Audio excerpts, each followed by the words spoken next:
월화당 하면이입니다.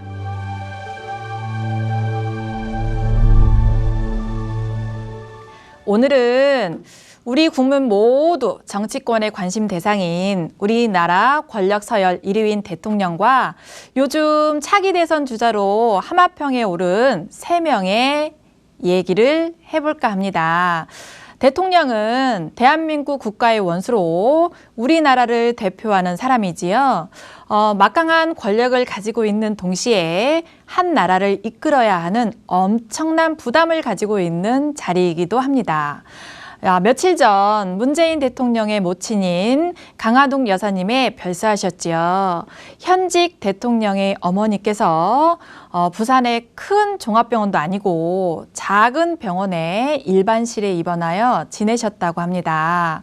무엇보다 놀라운 것은 지난 10월 16일에 대통령께서 첫 문병을 오기 전까지 병원 관계자 누구도 대통령의 어머니라고는 사실을 전혀 몰랐다는 사실입니다. 어떤 이들은 대통령의 어머니 정도면 서울의 종합병원 특실에 입원해 있다가 누가 혹시 흉보겠냐 합니다. 그러나 권력을 사적으로 사용하지 않고 극도로 절제하는 문재인 대통령을 보면서 한 나라를 이끄는 대통령의 통치 철학이 얼마나 중요한지를 새삼스럽게 생각해 보게 되었답니다. 자, 요즘 언론에서 차기 대선 주자에 대해서 얘기가 계속 나오고 있습니다. 그래서 오늘은 여론조사 기관에서 발표한 차기 대선 주자 선호도를 바탕으로 세 분의 관상과 사주를 한번 살펴보도록 하겠습니다. 물론 관상과 사주를 바탕으로 누가 더 유력한지는 영상을 끝까지 보시고 우리 전빵TV 구독자 여러분들께서 잘 판단해 주시리라 믿습니다. 오늘은 지난 9월 여론조사 기관인 리얼미티에서 발표한 대선 주자 선호도 자료를 바탕으로 해서 이야기를 하겠습니다. 먼저 범여권과 범야권을 통합하여서 현재 대선 주자 선호도 1위인 이낙연 총리부터 살펴보겠습니다. 자, 모두들 아시다시피 이낙연 총리는요, 현재 최장수 총리로서 국정 전반과 내각을 안정감 있게 관리를 잘하고 있다고 알려져 있지요. 자, 이낙연 총리는요, 동아일보 기자 출신으로 2000년 총선에서 국회의원에 당선되어서요, 정계에 입문을 하였으며 늘 서민들 편에 서서 의정 활동을 했다는 평가를 받고 있으며 문재인 정부 들어서요, 국무총리를 맡아 오늘에 이르고 있습니다. 자, 이낙연 총리의 관상과 사주를 한번 살펴보도록 할까요? 신묘년, 신축월, 병진일, 경인시에 태어나셨지요. 자, 이낙연 총리는 얼어붙어 있는 벌판에 온 세상을 따뜻하게 비춰줄 태양과 같은 사주를 타고났습니다. 매사에 꼼꼼하고 섬세하며 완벽주의자이고요. 결벽주의라 불릴 정도로 집념이 아주 강하십니다. 매사에 철저한 반면에요, 낭만적이고 합리적이며 따뜻하게 사람들을 챙기고 이롭게 하는 활인성까지도 두루 갖추셨습니다.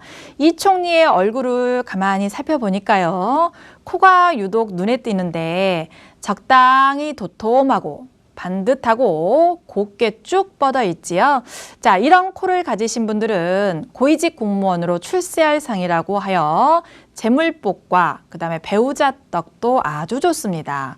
자, 관상학에서 여기 눈썹 사이, 여기 사이를 명궁이라고 하는데요. 이 총리처럼 넓고 두툼하면서 환하게 빛날수록 좋은데요. 60세 이후에 아주 좋은 운을 갖고 있습니다. 자, 차기 대통령 선거일은 2022년 3월 9일 이민년 개묘월 신유일인데요. 이날 이 총리의 운은 아주 좋은 날입니다. 경쟁에서 이겨서 큰 명예를 얻고 돈도 얻어지는 날로서 스트레스는 받지만 서류를 얻게 되는 날이기도 합니다. 자, 다음은 대선 주자 후보로 2위이자 범야권의 1위인 황교안 대표를 살펴보겠습니다. 자, 황교안 대표는 검사 출신으로 주로 공안부 검사를 오래 하셨고 박근혜 정부에서 법무부 장관과 국무총리를 역임하셨고요. 현재 자유한국당 대표로 맡고 있지요. 황교안 대표의 관상과 사주를 한번 살펴볼까요? 자, 황교안 대표는 정유년, 갑진월, 정사일, 계묘시에 태어나셨습니다. 자, 이분은 커다란 아름드리 나무를 은은하게 비추는 달빛과 같은 사주를 타고났습니다. 자, 겉으로는 온화하고 부드럽지만 내면에는 강인한 힘을 지닌 외유내강형에 속하는 사주이지요. 자, 원칙주의자이며 단호한 직설적 표현도 서슴지 않는 성격을 가지고 있습니다. 자, 황 대표의 얼굴을 보면 눈썹이 참 독특하지요. 여기 선명하면서도 부드럽게 약간 일자형의 눈썹을 가지고 있는데요.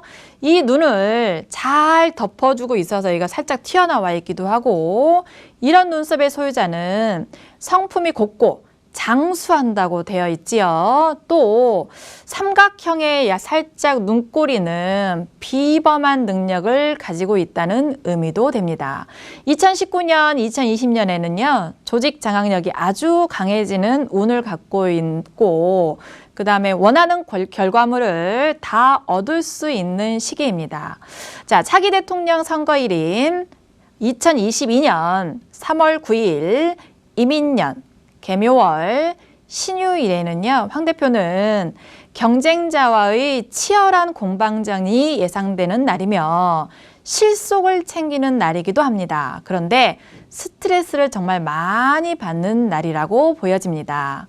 자, 다음은 대권주자 선호도 3위인 범여권 2위인 이재명 경기도지사님을 살펴보겠습니다.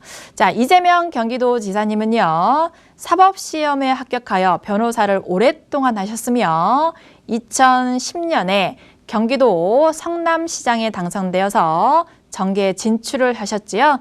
자, 2018년도에는 경기도지사에 당선이 되어서 오늘에 이르렀습니다. 자, 이재명 지사의 관상가 사주를 한번 살펴볼까요? 자, 이재명 지사는요, 계묘년, 갑자월, 을요일, 병술시에 태어나셨지요.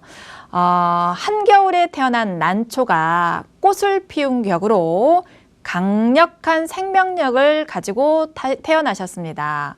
자, 적폐청산과 혁명적 개혁에 적합한 사람이고 부드러운 듯 보이지만 강인한 정신력과 온화한 모습이 공존하는 사주인데요.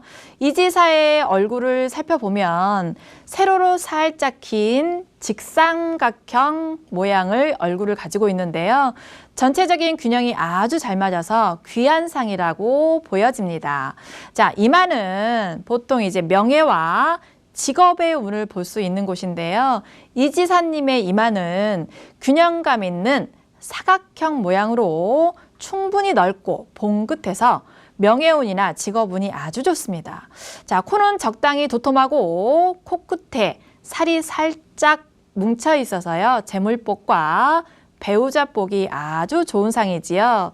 하지만 왼쪽 이쪽 눈썹 부근에요. 명궁이 세로 주름이 하나 나 있어요. 이 주름은 돌발 변술로 인한 좌절이나 또는 실패를 부를 수 있다고 합니다. 비교적 얇은 입술과 유난히 깊게 패인 팔자주름은 매사의 말을 무겁고 신중하게 할 필요가 있겠지요. 자, 차기 대통령 선거일인 2022년 3월 9일 이민년 계묘월 신유일에 이 지사는 경쟁자와의 다툼이 예상되는 날인데요. 나보다 더 큰 사람한테 자리를 빼앗길 수 있는 날이기도 합니다. 자, 무엇보다 몸은 많이 피곤하고 스트레스 또한 아주 많은 날이기도 하지요. 지금까지 지난 9월에 여론조사를 근거로 차기 대선 주자 선호도에 앞선 분들의 관상과 사주를 살펴봤습니다. 물론 내년 2020년 총선 이후에 정계에 큰 변화가 이루어진다면 또 다른 제3의 인물이 나올 수도 있습니다. 그때는 또 새로운 대선 주자들의 사주를 한번 살펴보는 시간을 만들겠습니다. 무엇보다 누가 대통령으로 되든 간에 우리나라를 대표하는 사람으로서 이 나라의 발전에 온 힘을 다하고 어려움에 처한 국민들을 보호하는 일을 최우선으로 하고 언제나 국민들 편에서는 인간적인 대통령이었으면 좋겠습니다. 또한 소신 있는 행동과 권력을 함부로 남용하지 않으며 후손들에게 당당하고 멋진 나라를 물려주기 위해서 항상 노력하는 대통령이라면 우리 국민들 모두 행복할 것입니다. 감사합니다.